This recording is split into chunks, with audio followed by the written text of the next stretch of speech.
जो कहते हैं ना कि आपको साबित भी पीड़ित को ही करना होगा कि आपकी जो संपत्ति है वो वक्फ संपत्ति नहीं है, इसके सबूत भी पीड़ित को ही देने पड़ेंगे। मतलब ये कि जिस व्यक्ति की जमीन या संपत्ति को वक्फ संपत्ति घोषित किया गया है, उसी व्यक्ति को यह साबित करना होगा कि उसकी जमीन वक्फ की जमीन नहीं है।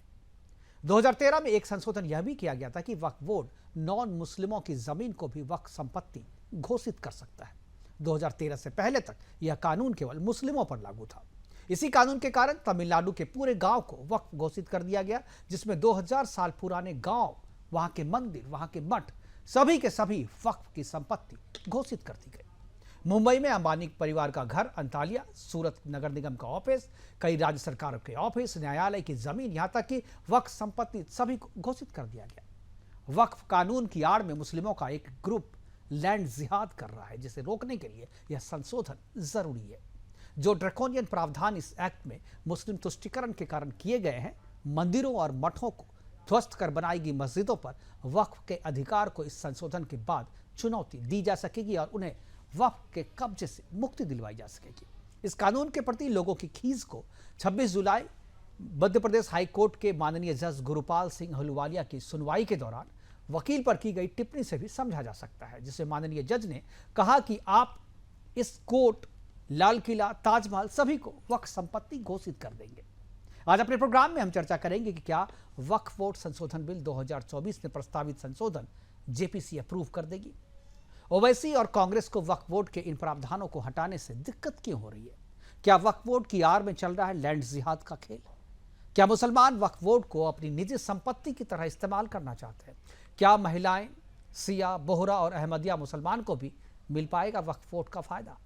करेंगे चर्चा, और चर्चा को आगे बढ़ाने के लिए हमारे साथ कुछ मेहमान होंगे, उनसे मैं आपका परिचय करवाऊंगा। लेकिन पहले हमने एक रिपोर्ट तैयार की है, और इसके अलावा आज जब बिल पेश किया था, माननीय जो मंत्री किरेन रिजिजू है, जो अल्पसंख्यक मंत्रालय के मंत्री हैं, केंद्रीय मंत्री हैं, उन्होंने जब बिल पेश किया तो बिल पेश करने के दौरान जो बहस हुई थी वो बहस भी दिखाएंगे, थोड़ा जो रिएक्शन है वो रिएक्शन को भी दिखाएंगे। लेकिन पहले एक छोटी सी रिपोर्ट देखते हैं, उसके बाद उन रिएक्शंस को दिखाएंगे और उसके बाद मेहमानों से परिचय के बाद चर्चा की शुरुआत करेंगे।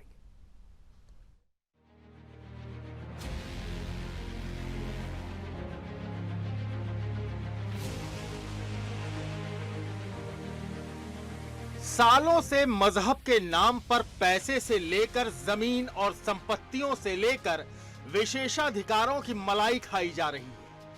वक्फ बोर्ड के बड़े पदों पर बैठे रसूखदार मौलानाओं की मनमानियों पर अब मोदी सरकार चाबुक चलाने के लिए तैयार है। अरबी भाषा में वक्फ का मतलब खुदा के नाम पर अर्पित वस्तु या परोपकार के लिए दिया गया धन होता है।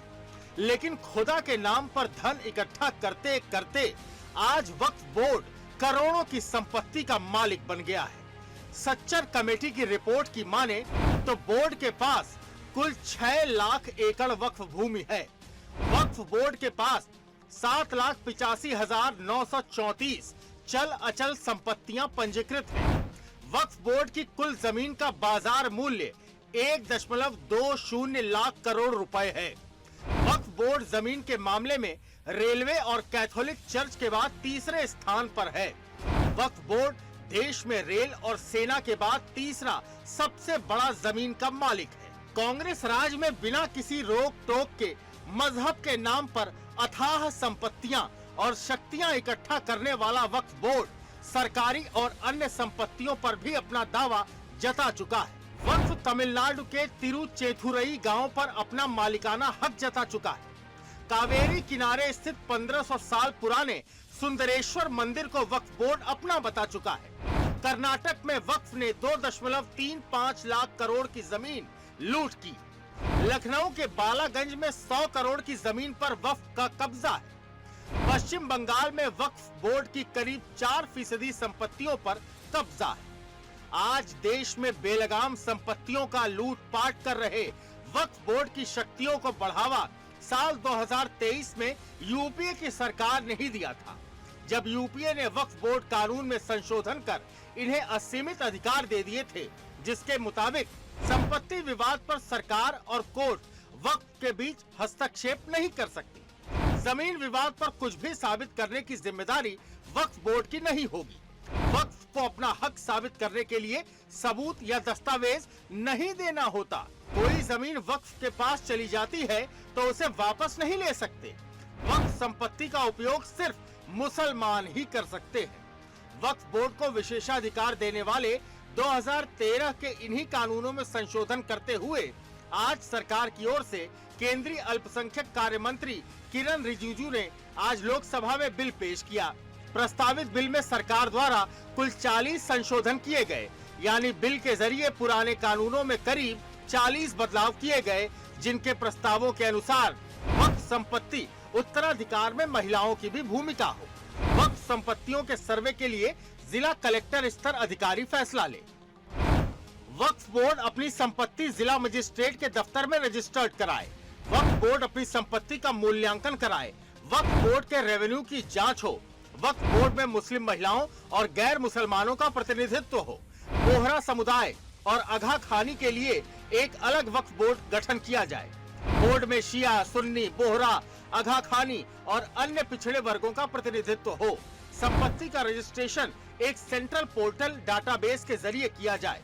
केंद्र सरकार का यह प्रस्ताव बोर्ड में न सिर्फ महिलाओं और अन्य मुस्लिम समुदायों को वक्फ बोर्ड में मजबूत करेगा, बल्कि बोर्ड को उन कुछ चंद लोगों में एक छत्र राज से भी मुक्त करेगा जो मजहब के नाम पर और गरीब मुसलमानों का भला करने के नाम पर अब तक अपनी झोलियां भरते आए थे। Bureau report, Sudarshan news.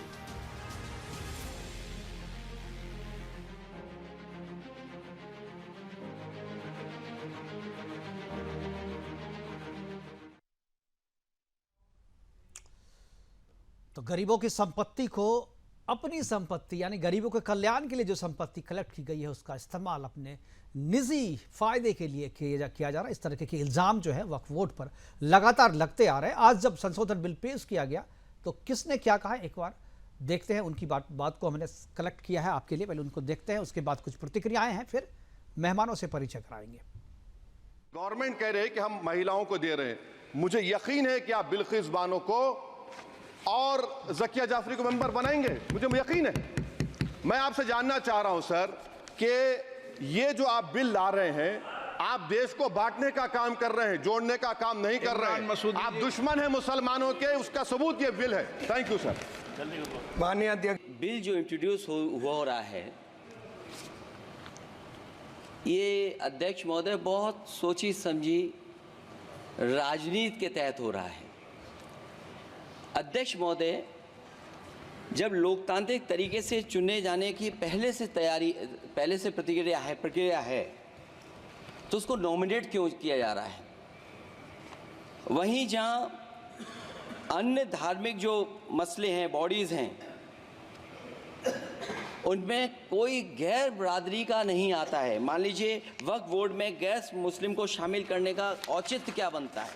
मैं इनको याद दिलाना चाहूंगा कि इनकी जब भी सरकार थी तभी महाराष्ट्र के मंदिरों पर शिरडी हो, महालक्ष्मी हो, कोल्हापुर का महालक्ष्मी हो, तुळजापुर हो, वहां पर एडमिनिस्ट्रेटर बिठाने का काम भी इन्होंने किया था। बिल में महिलाओं को, मुस्लिम महिलाओं का रिप्रेजेंटेशन भी यहां पर देने का काम सरकार ने किया है। मैं इनको 1986 में लेके जाना चाहूंगा कि जब शाहबानों को इस सदन ने न्याय देने का काम किया, उस न्याय को छीनने का काम, मुस्लिम महिलाओं को पीछे ढकेलने का काम भी इन्होंने किया। इन्हीं वक्फ पे कुछ अच्छा डेवलपमेंट हो, अच्छे स्कूल्स बने, कॉलेज बने, अस्पताल बने, ये इनको नहीं चाहिए। इनको सिर्फ जो है इनका वोट बैंक जो है, ये वोट बैंक खुश करने के लिए, एक समाज को खुश करने के लिए जो है यहाँ पर इस बिल का विरोध कर रहे हैं।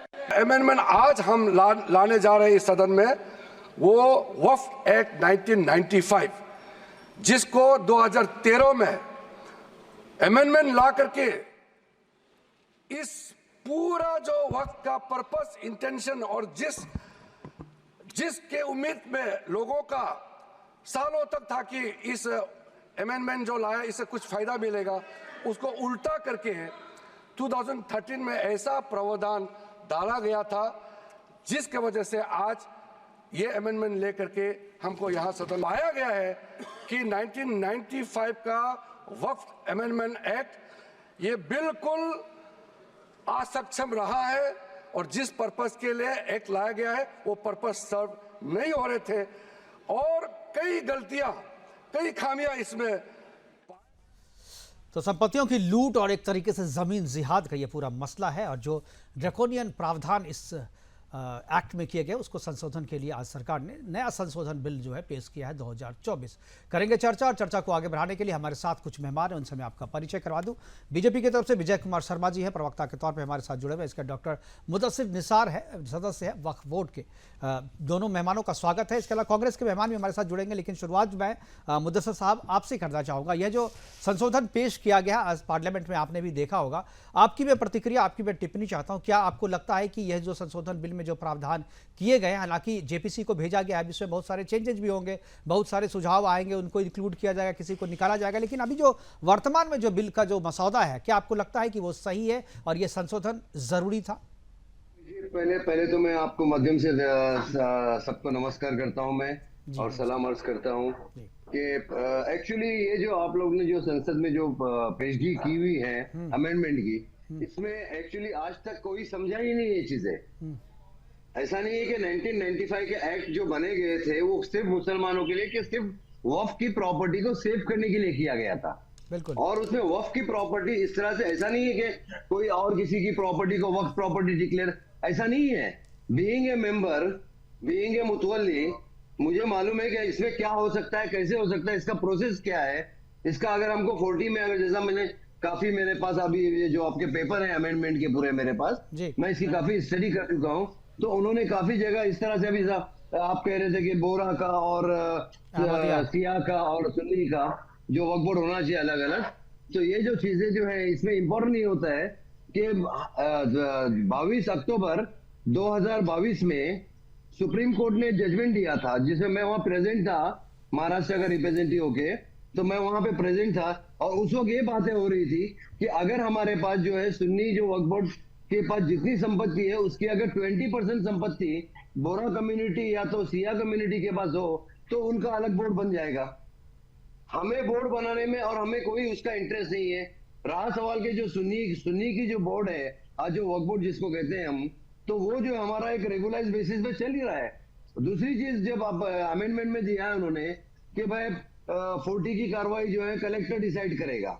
अब मुझे बताइए कि वक्फ बोर्ड की जो प्रॉपर्टीज है, ये जिसको इनामी लैंड 3 बोलते हैं, इनामी लैंड 3 में इस तरह से होता है कि जो प्रॉपर्टी जो है वो बादशाह लोग या तो नवाब लोग या तो किसी की तरफ से गिफ्ट आई हुई रहती है।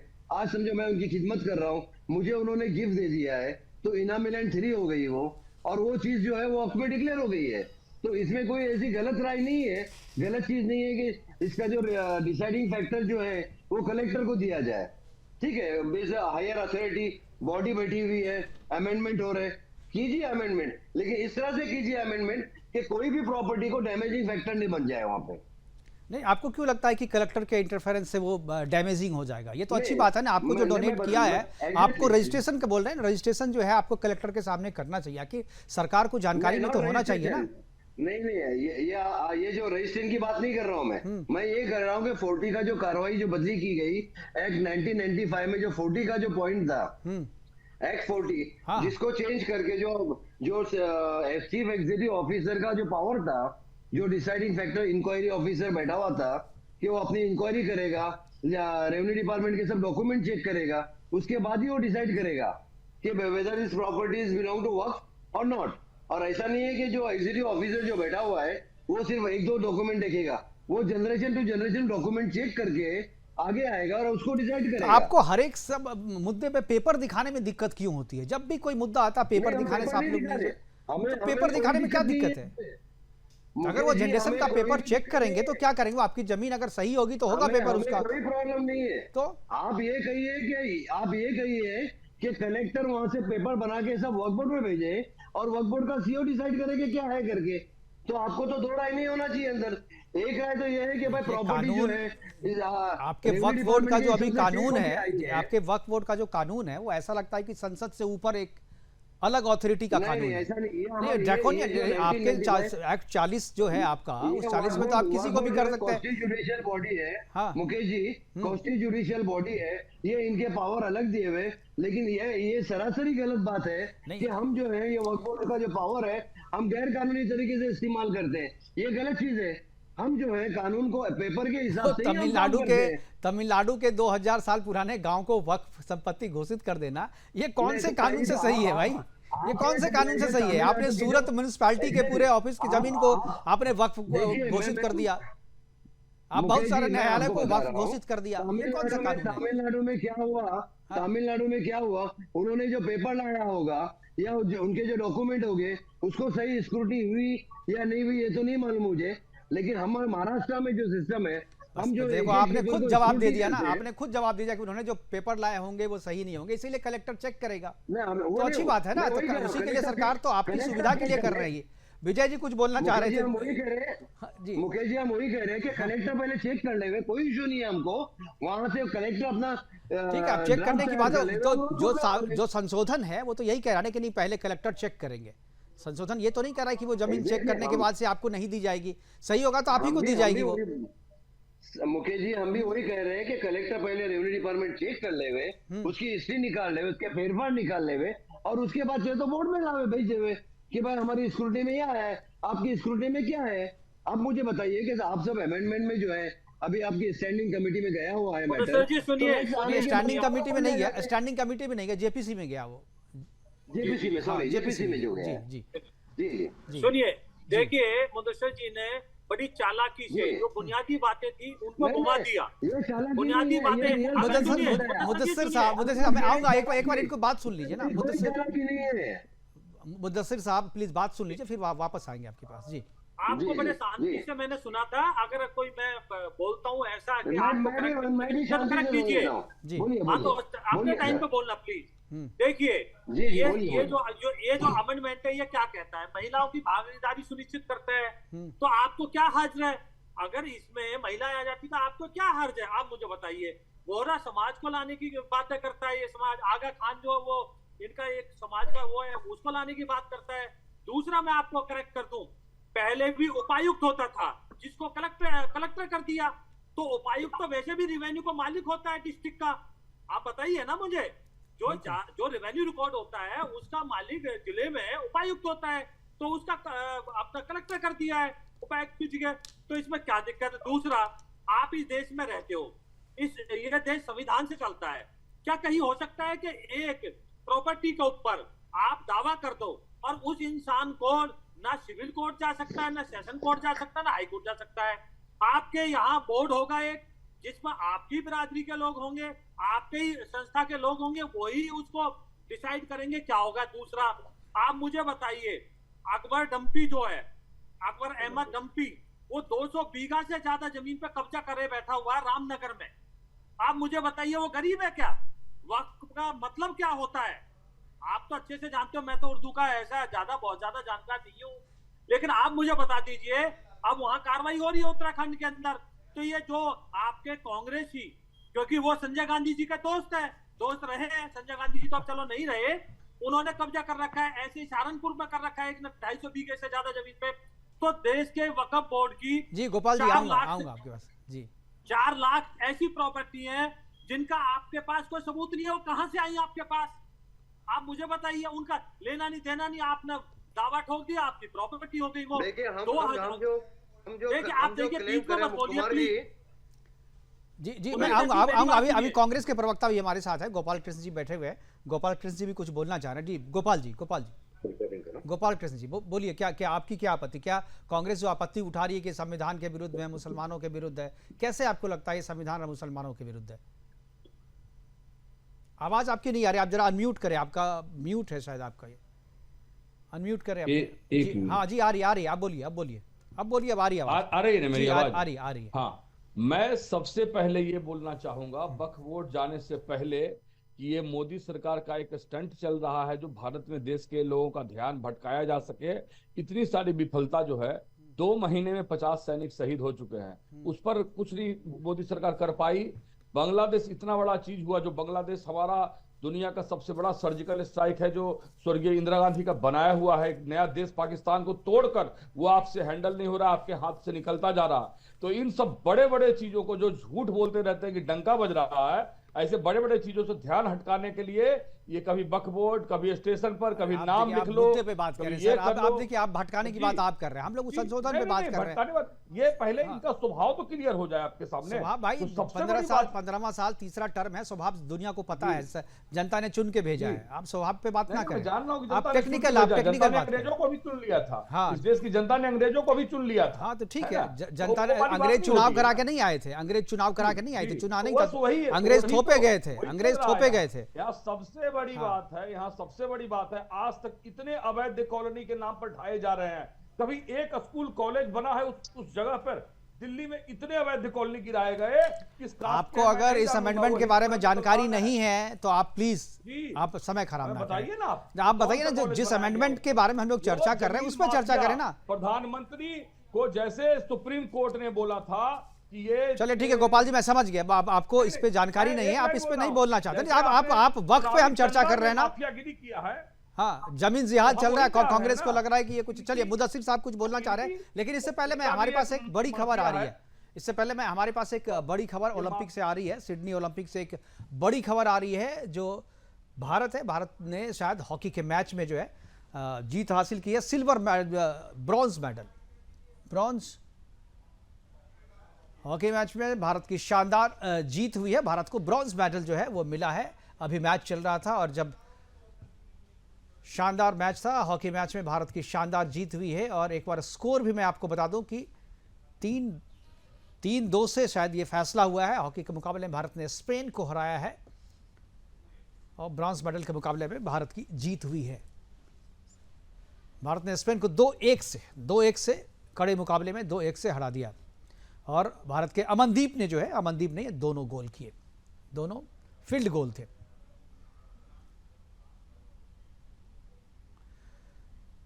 भारत हॉकी की टीम के कप्तान हरमनप्रीत ने दोनों गोल जो है वो भारत की तरफ से जो कप्तान हरमनप्रीत सिंह ने किए हैं। स्पेन को 2-1 से ये हराया है और आज ये शानदार मैच चल रहा था। और इस बीच जो खबर आई है कि ओलंपिक से एक अच्छी खबर आई है, क्योंकि कल से 2 दिन से लगातार स्पोर्ट्स के क्षेत्र में हम एक बुरी खबर का सामना कर रहे थे, लेकिन आज 2 दिन के बाद एक अच्छी खबर देखने को मिली है, सुनने को मिली है। भारतीय हॉकी टीम ने ब्रॉन्ज मेडल जो है वो कब्जा कर लिया है। सेमीफाइनल में हारने के बाद, सेमीफाइनल में जर्मनी से हारने के बाद स्पेन के साथ उनका मुकाबला था ब्रॉन्ज मेडल के लिए। आज स्पेन को 2-1 से हराने के बाद जो ये कर रहे हैं, वापस चलते हैं।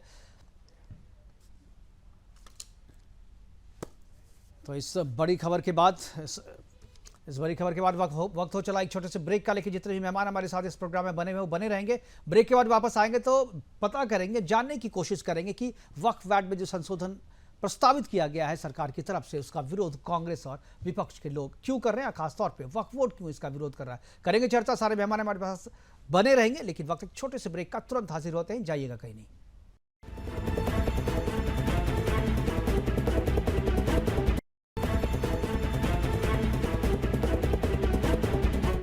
ब्रेक के बाद आपका स्वागत है और हम चर्चा कर रहे हैं वक्फ बोर्ड अमेंडमेंट बिल 2024 जो आज संसद में पेश किया गया। और उस पर चर्चा करने के लिए हमारे साथ 3 मेहमान हैं। विजय जी हैं बीजेपी की तरफ से, और इंजीनियर हमारे साथ मुदस्सिर साहब हमारे साथ हैं, सदस्य वक्फ बोर्ड का। मुदस्सिर साहब कुछ बोलना चाह रहे थे। मुदस्सिर साहब बोलिए, जो विजय कुमार शर्मा जी ने कहा उस पर आप जो बोल रहे थे, आप बताइए, अपनी बात रखिए। कुमार जी, एक्चुअली मेरे नेटवर्क का थोड़ा इश्यू हो गया था, इसलिए मैं कुमार जी की बात पूरी सुन नहीं पाया, मुझे माफ कीजिए कि थोड़ा मुझे आप ब्रेक दे देंगे तो मैं सुन पाऊंगा, सॉरी। विजय जी खुद बैठे हुए हैं। विजय जी एक बार फिर से अपनी बात कह दीजिए जी। मुदस्सिर जी, मैं ये कहना चाहता हूँ कि ये जो बिल लाया गया है, ये बिल में आपको किस सेक्शन के किस अमेंडमेंट से कौन सी दिक्कत है? क्या आप महिलाओं को नहीं चाहते कि महिलाओं की तरक्की हो? क्या आप नहीं चाहते वोहरा समाज इसमें आए और सुन्नी और शिया समाज के और भी आपके कई धड़े हैं, क्या आप नहीं चाहते उसमें आए?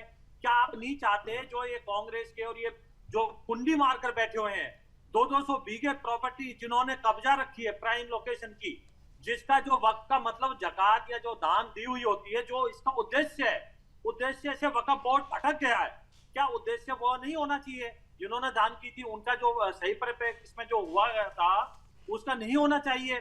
तो इस जो एक्ट, ये जो संशोधन है, ये सारे, इसमें कोई एक तो मुझे बताइए कि ये लाइन, इस लाइन से मुस्लिम समाज, वक्फ बोर्ड या किसी भी संस्था को कोई दिक्कत हो? क्या आप नहीं चाहते हो कि ये कानून के तहत कोई भी देश के अंदर, संविधान से देश चलता है, कोई भी एक ऐसी संस्था या कोई ऐसी चीज है कि जो संविधान से ऊपर है, या जिसको मेरे ख्याल से बात साफ हो गई। बिल्कुल बिल्कुल। मुद्दसर साहब। कुमार जी, मैं आपसे एक स्पष्ट रूप में एक बात कहना चाहता हूं जी कि अमेंडमेंट आया है, आपने किया है अमेंडमेंट, बीजेपी गवर्नमेंट ने पार्लियामेंट में सबमिट किया अमेंडमेंट। हमें उसमें, मैं उसी बात को क्लियर वापस से करना चाहता हूं कि शायद 1995 का एक्ट जो है, आप लोगों ने किसी ने सही तरीके से पढ़ा नहीं है। पहली बात तो मैं आपसे ठीक है, आप बात बताइए करना चाहता हूं। हाँ। क्योंकि आप कह रहे हैं कि महिला अंदर है ही नहीं आपके इसमें। हम कह रहे हैं कि हमारे इसमें संविधान में जो है 1995 के एक्ट में जो है 2 महिला ऑलरेडी डाली हुई है। एक्ट में कानून है वो कि 2 महिला को आना ही आना है, उसके बगैर वोट पूरा हो ही नहीं सकता। चलिए ठीक है, मैं 95 की बात नहीं हो रही। मुद्दसर साहब 95 का जो स्ट्रक्चर है 2013 में उसे अमेंड किया गया। अमेंडमेंट में वो चीज़ है कि नहीं, ये बताइए। दूसरी बात, 2013 में जो अमेंड किया गया था उसमें 2013 से पहले इसमें नॉन मुस्लिम की ज़मीन को जो है वक्फ वो नहीं कर सकता था, लेकिन 2013 में आपने नॉन मुस्लिम की ज़मीन को भी वक्फ घोषित करने का ये किया। इसको आप कहाँ तक नहीं, ऐसा नहीं है, ऐसा नहीं है। ऐसा नहीं है तो फिर 2013 में जो अमेंडमेंट 2013 में अमेंडमेंट हुआ था उसमें सेम चीज जो महिला का जो था, 2 महिला रहेंगे, आज भी है। अब जो चीज जो महिला है तो उसको जबरदस्ती खुजाना क्यों? हमारा इशू ये है कि अगर एक चीज आज चल रही है सिस्टम में, जो चीज आज जो मांग रहे हैं वो चीज प्रोसेस में चल रही है, तो वो पॉइंट को सब हटाना चाहिए। देखिए, वो केवल महिलाओं को सदस्य के रूप में नहीं, महिलाओं के अधिकार देने की भी बात हो रही है संशोधन में। एक्चुअली केवल महिला मेंबर की बात नहीं की गई है। नहीं, ठीक है, तो आप इसमें 2 महिला हमारी मेंबर बन के आ सकती है। ठीक है, ओके जी, ठीक है। वो महिला जो है ऑलरेडी जो अमेंडमेंट में दिया है वही अमेंडमेंट वही है।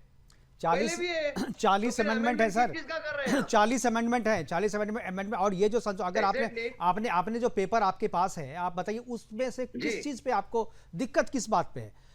जो संशोधन पेश किया गया वो तो वक्फ की बेहतरी के लिए है ना, वक्फ की बेहतरी के लिए संशोधन है। मुकेश जी, आप स्पष्ट रूप से पहले ये दिमाग में डाल दीजिए कि अगर आपको अमेंडमेंट करना था तो जहां पे आपको अमेंडमेंट करना है वो पॉइंट पे आ जाए। खाली वही बातें राम कहानी सुबह से शाम तक वही चले, तो वही राम कहानी, बस उसी 40 पॉइंट पे चर्चा हो रही है ना। मुद्दसिर साहब, मुद्दसिर साहब बन गया मुसलमानों का। अरे मुद्दसिर साहब, तमाशा तो आप लोगों ने वक्फ बोर्ड का बना के रखा हुआ है, आप लोगों ने कब्जा किया हुआ है। आप लोग किसी की भी जमीन को, अरे देखिए, इसीलिए आप अभी मध्य प्रदेश हाई कोर्ट के जो जज थे उन्होंने क्या कहा, टिप्पणी कही ना, कोर्ट वकील साहब को कहा ना उन्होंने कि आप जो कल की इस कोर्ट को भी आप वक्फ की जमीन घोषित कर दीजिए। लाल किला को भी कहिए जब वक्फ बोर्ड है, वक्फ की जमीन है, सबको आप वक्फ घोषित कर दीजिए। वो सुप्रीम कोर्ट से बड़ा नहीं है, हम न्याय की रिस्पेक्ट करते हैं। सुप्रीम कोर्ट से बड़ा है, लेकिन सुप्रीम कोर्ट कानून नहीं बनाता है मुद्दसिर साहब। सुप्रीम कोर्ट कानून नहीं बनाता है, कानून संसद बनाती है। एक मिनट हाँ, और संसद कानून बनाती है ना। कि आप ये जो सुप्रीम कोर्ट ने जो है 2022 में ये जितने भी एक्ट थे उसको रेगुलाइज किया है, रिकॉग्नाइज किया। भाई तो रिकॉग्नाइज, जो संसद बनाएगी कानून तो उसको रिकॉग्नाइज, उसको करना जो है वो तो उनका काम है, वो करेंगी, कानून थोड़ी बनाना है। तो संशोधन भी संसद कर रहा है, संसद उसमें संशोधन कर रहा है, तो आपत्ति क्यों? माननीय सुप्रीम कोर्ट ने एक्सेप्ट किया है भाई। तो माननीय कोर्ट ने, जब आप तो इतना कह रहे हैं, माननीय कोर्ट ने तो साहबानो मामले में भी 87 में फैसला दे दिया था, संसद ने पलट दिया था ना उसे, तो आपके संशोधन को भी पलट रहा है। सहवानो केस की बात नहीं है यहाँ, तो क्या है मामला? बराबर बोलने दिया जाए पत्रकार महोदय जी। बोलिए। बड़ी बात यह है कि प्रधानमंत्री जी स्टंट करते रहते हैं, एक माफिया के तौर पर काम कर रहे हैं। हर जगह आपको इंजीनियर, अरे हर जगह पर गोपाल कृष्ण जी, आपको अगर मोदी जी के बारे में बोलना है तो आप फेसबुक लाइव कर लीजिए, बोल लीजिए कुछ भी आपको। जिस मुद्दे पे बात हो रही है उस मुद्दे पे बात कीजिए, नहीं दूसरे चैनल की तरह हम किसी भी बात पे नहीं। तो आप आपको अगर जानकारी नहीं है वक्फ के बारे में, आपको संशोधन के बारे में जानकारी नहीं है तो आप बोलिए मुझे नहीं है जानकारी। आपको जब भी मैं समझ जाता हूं तो आप कुछ भी बोलने लगे, कभी बांग्लादेश चले जाते हैं, कभी मणिपुर चले जाते हैं, कभी मोदी पे चले जाते हैं, उस पर चर्चा नहीं हो रही है ना।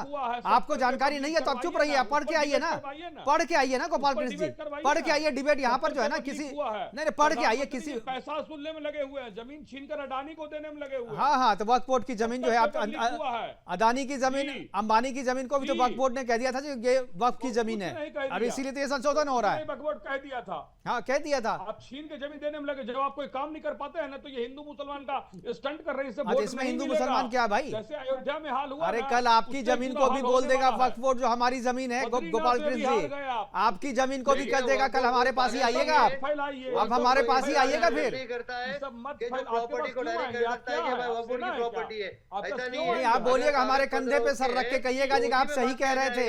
कुछ नहीं कंधे, कुछ यही कहिए, जिस दिन होगा ना आप भी फिर आइएगा यहीं पे, आप भी यहीं आएंगे। आपकी जमीन पर जिस दिन कह देगा ना ये वक्फ बोर्ड की जमीन है तो कहीं आपके लिए कोई दरवाजा नहीं है, कोई दूसरा दरवाजा नहीं है, क्योंकि वहां वक्फ बोर्ड ही तय करेगा और इसी का विरोध हो रहा है। नहीं मुकेश जी मैं आपको वापस से बात करना चाहता हूँ कि वक्फ बोर्ड कोई ऐसा नहीं है कि किसी की जगह को डायरेक्ट बोल देंगे भाई तुम्हारी हमारी जगह है, ऐसा नहीं है।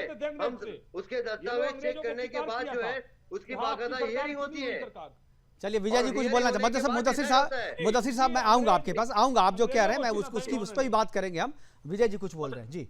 मुदस्सिर जी सुनिए, 2014 में लोकसभा चुनाव हुए थे, 7 मार्च को क्या लगा था, आचार संहिता लगी थी, और 6 मार्च को 123 प्रॉपर्टी लुटियन जोन में बिल्कुल। आप बताइए मुझे, खान मार्केट के सामने और इंडिया गेट रोड के ऊपर, इंडिया गेट के ऊपर एक नोटिफिकेशन के साथ दे दी गई, उसको क्या कहोगे? आज से प्रॉपर्टी बढ़ रही है, आपके पास प्रॉपर्टी नहीं है और वो आदमी सिविल कोर्ट नहीं जा सकता।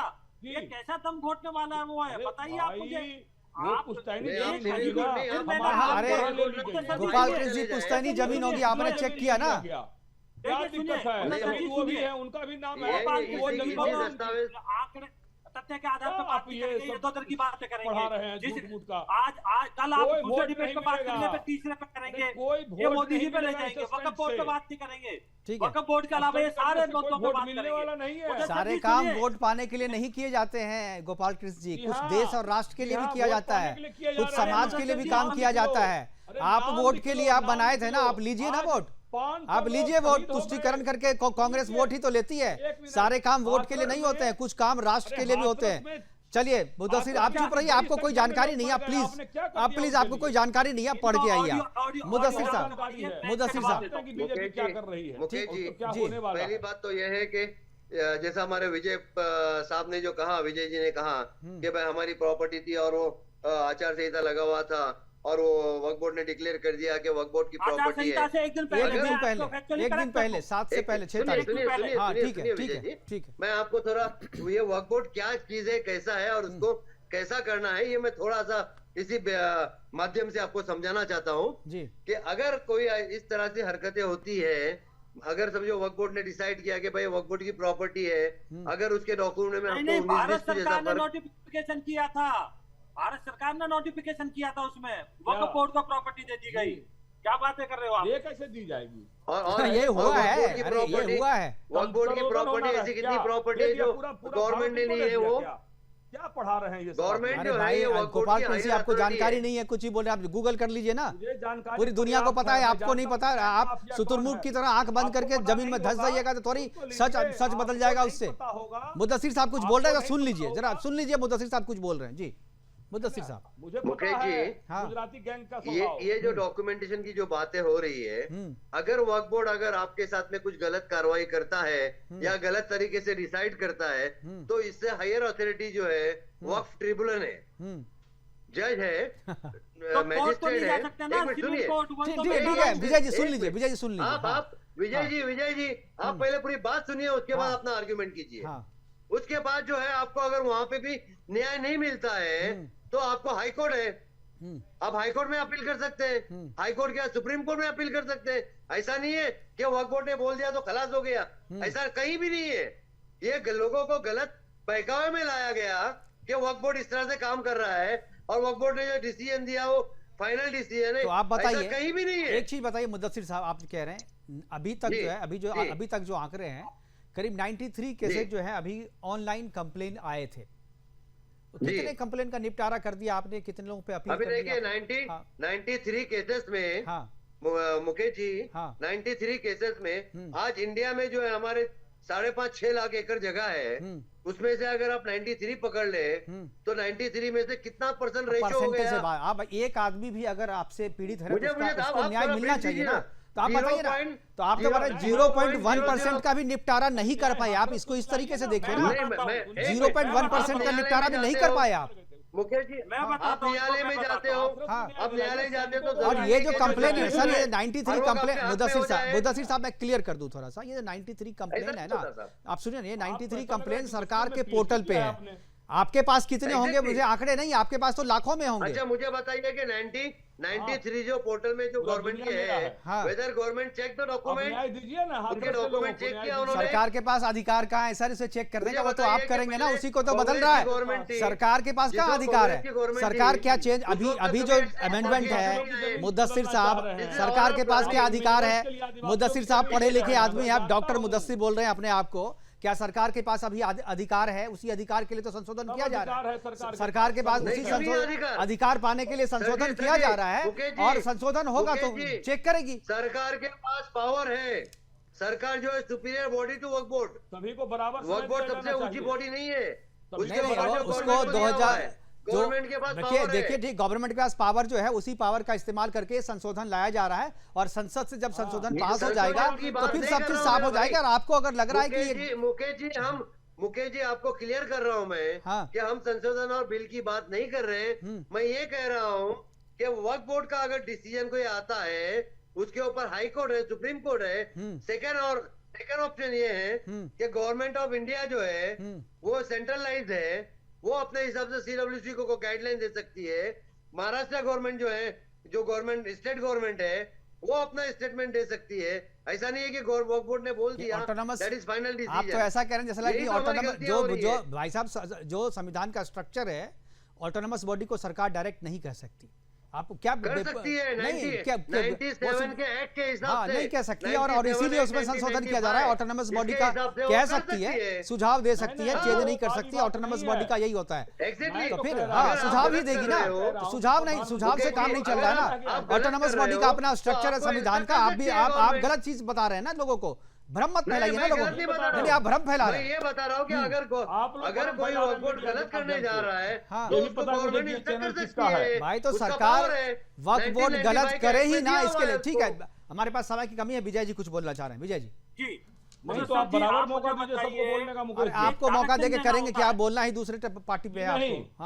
हाँ आप मुझे बताइए, क्या भारत सरकार अपना गोपाल जी को दीजिए सकती है क्या बॉडी के ऊपर? क्या सिविल कोर्ट में जा सकते हो? जबकि सारी संपत्तियों का विवाद पहले सिविल कोर्ट में, फिर अपीलांट कोर्ट होती है, सेशन कोर्ट, ठीक है चलिए। मतलब आपको पहले देखिए, जो अभी तक जो कानून है उसमें ये है क्या है, पहले अपना सर और हाथ पैर तुड़वा लेना है आपको वक्त, उसके बाद नहीं हुआ तो आप कोर्ट जा सकते हैं। क्यों सर पैर फुटवाए भाई, संशोधन करके ठीक कर देते हैं ना उसको। चलिए ठीक है, हमारे पास सर यही है, हमारे पास समय की कमी है सर। अभी तो इसमें लंबा बहस लंबी चलेगी, समय की कमी है। हमारे साथ जुड़ने के लिए डॉक्टर मुदस्सिर जी आपका, विजय जी आपका, और हमारे साथ जुड़ने के लिए गोपाल कृष्ण जी आपका बहुत बहुत धन्यवाद। आप जुड़े और अपनी बातें हमारे साथ साझा की। गोपाल कृष्ण जी आपने मुद्दे पे एक लाइन भी नहीं बोला, आगे भी नहीं बोलेंगे। चलिए कोई बात नहीं गोपाल कृष्ण जी, हमें आपके लिए हमारे पास समय नहीं है क्योंकि आप मुद्दे पे नहीं बोल रहे हैं। फिलहाल हमसे जुड़ने के लिए, अपनी बात रखने के लिए आपका बहुत बहुत धन्यवाद। लेकिन जो आज 2024 का संसद वक्फ बोर्ड संशोधन 2024 जो पेश किया गया है, जेपीसी के पास भेज दिया गया है। जेपीसी में